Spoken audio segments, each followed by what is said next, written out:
Thank you, Denise and Nick, for the invitation to talk. Good morning, everyone. There's a little bit of pressure in being the first person so that I don't get you off time. I've been that person who's in the last slot. I'm going to do my very best. So I'm going to tell some stories today, and I give you that little opening proviso to say that if I skip through anything too quickly, I have a 12-month contract. I'm here all year. I am happy, and our office is in the corner building. I am happy for any of you to come by and ask for a cup of coffee or tea or a lunch or a walk across the lawn and to chat more about this. That's how you get from where you are to where you want to be, is making those connections. So for years now, my work has sat in the liminal space between two commonly held scholarly beliefs. One, that the plural of anecdote is not data, and two, that sharing stories, especially personal ones, holds great power. In my doctoral studies, I trained as a literary scholar. I've always loved to read, and I honestly do not remember deciding consciously that I would major in English in college. That was just a fact. In graduate school, when I was developing my theoretical philosophy, I was drawn to feminist and post-colonial theories because they helped me answer the burning questions I had. Why do people write about difficult topics? And perhaps more importantly, why do people read the novels that are written about difficult topics? These approaches allowed me to explore the ways that literature can draw our attention to lived realities and create potential alternative ways of being and moving through our world to inspire change. Your graduate students, you might laugh at this next paragraph. My dissertation, as I laid it out in the proposal, was going to offer a comparative study of the ways that Irish and Caribbean, just the English and French-speaking Caribbean, women wrote about motherhood throughout the 20th century, with attention to the political and historical realities, including revolutions and independence movements, and religious strictures that have shaped women's mothering experiences. Yeah, that's what I was going to do.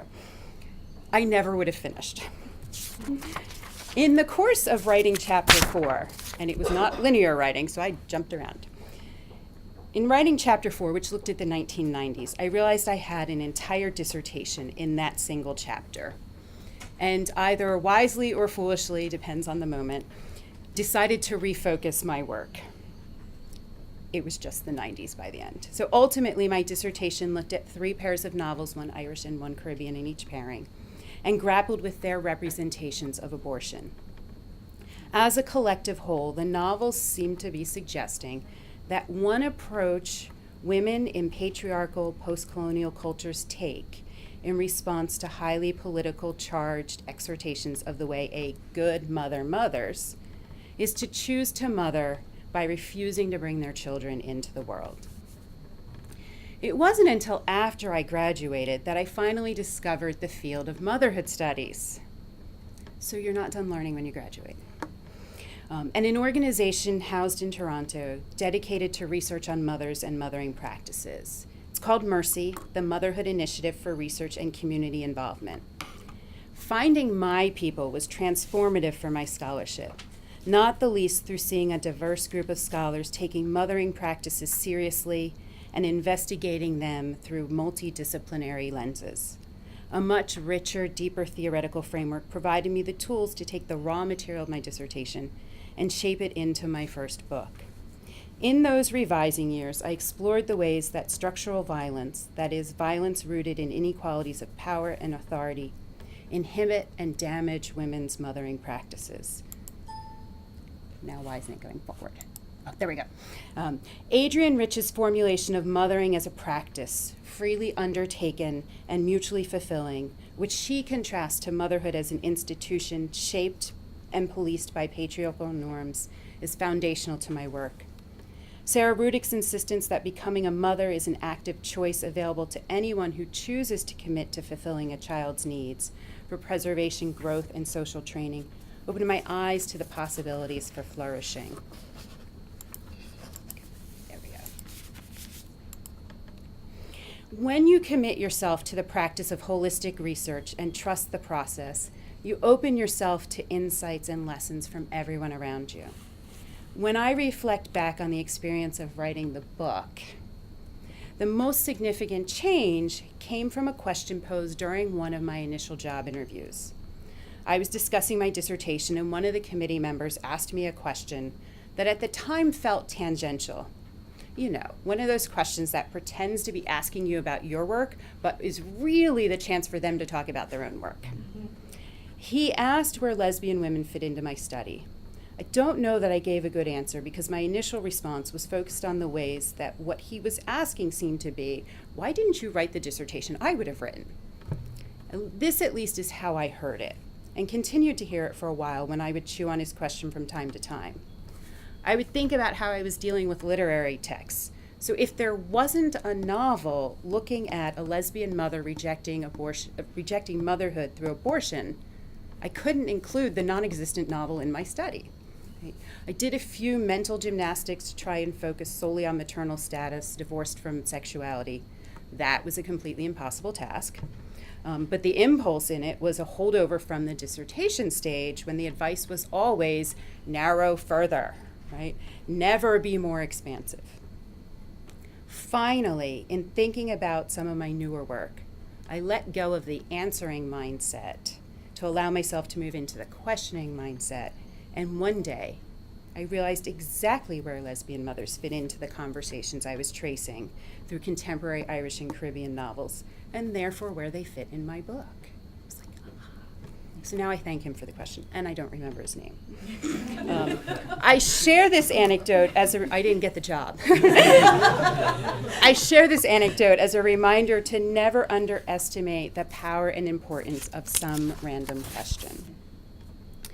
When Denise invited me to speak to you all today, she asked me to address a couple of ideas, including how to pursue a career doing research on themes relevant to the PVI mission. My thoughts here seem almost simplistic. For me, I identified a multifaceted topic of great personal and intellectual importance to me, mothering practices. And I've chosen not to pursue projects that don't connect to this. I don't have a faculty position, nor do I have tenure, so I'm always a little leery of offering my story as an example for folks who want to pursue those goals. But I do have a position that's intellectually and emotionally challenging, and that enables me to leave most days knowing I've done something to help others. And I found a space within this work for my research. Right, so most recently, I've co-edited 2 books with colleagues for Demeter Press, which is a subset of Mercy. The first of these was Mothers, Mothering, and Globalization. One opportunity working on this book presented me with was the chance to offer truly substantive support to my colleagues impacted by climate catastrophe. I refused to type change there. It is hard to share this story because I don't want it to be about me. But in it, I see a way to offer you an example to be a concrete support. I see a way that we all can offer, those of us who are in positions of privilege, can offer concrete support and help other scholars who don't have those same privileges. So we sent our manuscript into the editors, and they sent back the copy edits. We had about a 10-day time frame to turn around our edits in mid-August 2017. Dorcia, my co-editor, lives in Puerto Rico. 2 of our contributors live in Puerto Rico, and 1 lives in Houston. Those 4 women were not getting their chapters edited. I edited them, and we got it into the press in time to stay on our publication schedule. I thought we were good. They sent us the final copy edits to proof, 4-day turnaround time. You're laughing, right when Maria hit. So I reread 4 or 5 additional chapters. And I tell you that not to be like, hey, look what I did, but as an example of ways that we can actually do something concrete when we have colleagues who have some sort of structural barrier standing in their way. It came out on time. 3 of them needed that publication for their tenure file. and it was there. The second one, I'm going to get my copy any day now. It may be waiting in my office when I get there. Breastfeeding and Culture, Discourses, and Representations. I'm really proud of this one for another reason. It contains a chapter that I've been working on for 15 years. And I actually started on here at UVA in 2002 when I had an NEH grant to be here. It's a reading of Shirley Ann Williams' poignant novel, Dessa Rose. Set in the antebellum South, Dessa Rose explores the relationship that develops between Dessa, who runs away from slavery, and Ruffel, the owner of the plantation where Dessa takes refuge. Their relationship is grounded in and constantly challenged by the fact that Ruffel impulsively starts to nurse Dessa's newborn son when Dessa is unable to breastfeed. It is, as far as I can find, the only example of a white woman voluntarily wet nursing a black woman's child in literature. It's a beautiful, complicated novel that looks at what it means to be a mother and how the institution of slavery warped that meaning. It offers a model of potential interracial alliance between women and valorizes black women's mothering at a moment when the U.S. was culturally attacking it. It was published in 1986, so the height of the welfare reform attack on welfare queens. Williams says of it, "Here was a story worth telling that focused not on slavery as an institution, but on slaves as people, the major actors in their own stories, and I desperately wanted to tell them." It took a while for me to understand and then learn how to articulate the link between my research and activism. I worried that my work was hanging out in a zone of tension between the analytical, the data, that has the potential to yield paradigm-shifting scientific knowledge of the world, and the artistic, the stories that aspire to offering transformational insights into human nature. It's taken sustained effort to understand the ways that manner of constructing the comparison reflects a combative view of art and science as incompatible. Effort to see and remember that paradigm shifting and transformational are actually synonymous aspirations. Instinctively, I pursued a research path that ignores borders between the analytical and the artistic while still worrying away at that thought in my head, trying to figure out how my research contributes to the greater good. Trusting the process of knowledge creation, I pay more attention now to the random potential nuggets that people share. I carry an idea notebook with me everywhere. The right-hand pages for notes at events, the left-hand ones for fortuitous connections and thoughts I want to remember. I recently attended a workshop on contemplative practices in social justice work, and I've got notes in that notebook from the workshop. The leader introduced us. Now it's going backwards. Come forth. There we go. The leader introduced us to the tree of contemplative practices found on the website of the Center for Contemplative Mind and Society. Finally, I could see the ways that my research is a form of activism. I've always argued that the power of literature, this branch is bearing witness, the power of literature lies in its capacity for bearing witness. Now I can see the ways that my research, both on literary and cultural representations of mothering practices, is an additional layer of bearing witness. Many of the novels I work on center marginalized communities, giving voice or amplifying the voice of mothers disempowered by violent structural inequalities. Choosing these texts as my subject is a political statement. I am not selecting the safe canonical authors, the appropriate literary topics, but I'm selecting ones that I think matter and are important. Before I wrap up, I want to sit for a moment with the idea of bearing witness. Joan Baez recently released a new album.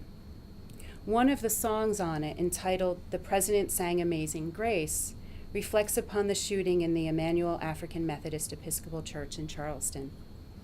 In a verse near the end of the song, Baez sings, "We argued where to place the blame, on one man's hate or our nation's shame, some sickness of the soul or mind or soul, and how the wounds might be made whole." How the wounds might be made whole. I don't have the answer to this, nor do any of us on our own in this room, but I'm convinced that our collective insistence that scholarly work take power, violence, inequality as serious topics, that research can serve the collective common good, can contribute to the healing that Baez invokes. And I'm going to close with just a thought or two about how to keep your passions and commitments at the forefront of our lives despite the pressures of academia. In some ways, this is a personal question, issue, topic, but in other ways, it's universal. Think of Tolstoy, who says all happy families are alike. Each unhappy family is unhappy in its own way, right? So perhaps all thriving academics are thriving in an alike way, and each burned out academic is burned out in their own way. For me, diversity is the answer, as it is to so many important questions. In this instance, a diversity of passions and commitments. Rob Cross, who's here at UVA, and Robert Thomas talk about networks and identify 6 crucial kinds of connections that build a strong network. If you start at 12 o'clock and work around, the first 3 are really professional, and it's easy to see the importance of them, and academia encourages us to focus on them. The other 3, 6, 8, 10, are just as crucial, if not more so, to academic success, and it's easy to overlook them. They're the personal ones, the folks who give you support and energy, a sense of purpose or worth, who help you with work-life balance. So building a strong network is part of it, but equally important is having interests outside of academia. There are mine. I can assure you, sadly, that the problems we take on with our research will still be there after we take a break. But if we don't take breaks and renew our capacity to engage with these difficult topics, we will no longer be able to bring our best efforts to the work. Lisa Nichols is a motivational speaker. She's got great TED Talks. You can find them on YouTube. She talks about serving from your overflowing teacup and describes it as developing a self of abundance. When you give from your overflow, your activism, your scholarship, and your life will be more effective and richer for it. Thank you.